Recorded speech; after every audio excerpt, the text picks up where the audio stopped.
17वां अध्याय। गणेश जीवन। नारद जी बोले, हे ब्रह्मांड, तब उस वृतांत को सुनकर महादेवी ने क्या किया, कृपा करके मुझे समस्त कथा सुनाई। ब्रह्मा जी बोले, हे मुनिवर, गणेश जी शिरोच्छेदन से शिव जी के गढ़ पटह बाज बजाकर महोत्सव करने लगे। इधर पार्वती को बड़ा क्रोध आया। वो कहती, हाँ मैं क्या करूं, कहाँ जाऊं।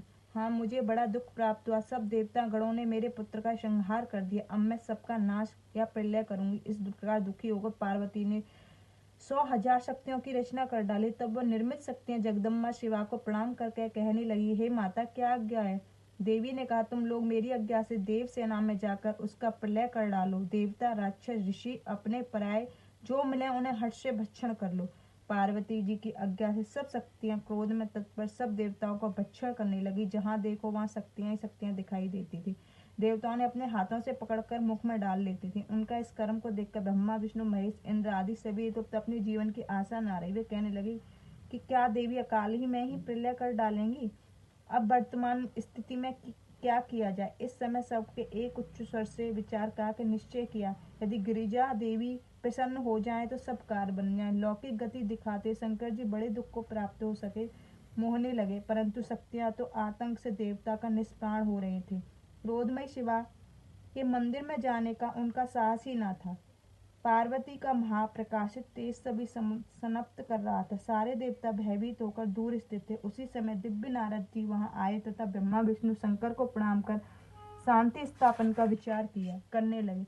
सब देवताओं ने कहा, हे नारद, तुम अपनी अग्रणी बनकर शिवा के पास चलने का हमारा प्रस्ताव स्वीकार किया है।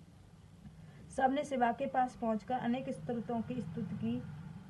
उसे सुन वह परा देवी कुछ न बोली और क्रोध दृष्टि से उनकी ओर देखती नहीं। तब ऋषियों ने कहा, हे देवी, क्षमा करो, क्षमा करो, इस समय सिंहार हुआ है। हे अम्बिके, तुम्हारे स्वामी यहाँ स्थित हैं, उनको तो देखो। साथ में हम ब्रह्मा, विष्णु आदि देवता हैं और आपकी समस्त प्रजा यहाँ हाथ जोड़े खड़ी है। हे परमेश्वरी, आप इन सबके अपराध क्षमा कीजिए। जब हम सभी व्याकुल हैं, हमारी शांति कीजिए। जब इस प्रकार कहते सब देवता बड़ी दीनता और व्याकुलता से हाथ जोड़े उन चंडिका के समक्ष खड़े हो गए। तब वह भगवती करुणा उन देवताओं से इस प्रकार बोली, यदि मेरा पुत्र जी जाए तो सबके मध्य में पूजनीय हो जाए, या संहार नहीं होगा, अन्यथा शांति नहीं होगी। भगवती को ऐसा कहने पर सभी देवताओं ने शिव जी के लिए प्रार्थना की। शिव जी ने कहा, ठीक है, हम लोगों को वही करना चाहिए जिससे हम सब लोगों का मंगल होगा। अच्छा, तो तुम लोग यहाँ से उत्तर दिशा में चले जाओ। पहले जो मिले उसका सिर काटकर गणेश जी के सिर में जोड़ दो तो यह जिएगा। यह संक्षेप देवता गणेश जी को लेकर उत्तर दिशा की ओर गए तो प्रथम उनके एक दांत वाला हाथी मिला। उनका सिर काटकर गणेश जी के सिर से जोड़ दिया।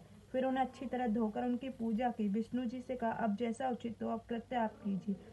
विष्णु जी ने वेद मंत्रों से योग अभिमंत्रित कर शिव का स्मरण कर गणेश जी पर जल छिड़का। जल से छिड़कते बालक शिव जी की इच्छा से जाग उठा। उस गजमुख रक्तवर्ण सुंदर कांति मान बालक का प्रसन्न वदन एवं सुंदर आकृति की शोभा बड़ी ही दैत्यमान थी। शिवा पुत्र को जीवित देखकर सबका दुख दूर हो गया। सब प्रसन्न होकर देवी को दिखाया। पार्वती देवी अपने पुत्र को जीवित हुआ देखकर प्रसन्न हो। इति श्री महापुराण कुमार खंड 17वां अध्याय समाप्त। जय गुरु जी, शुक्राना।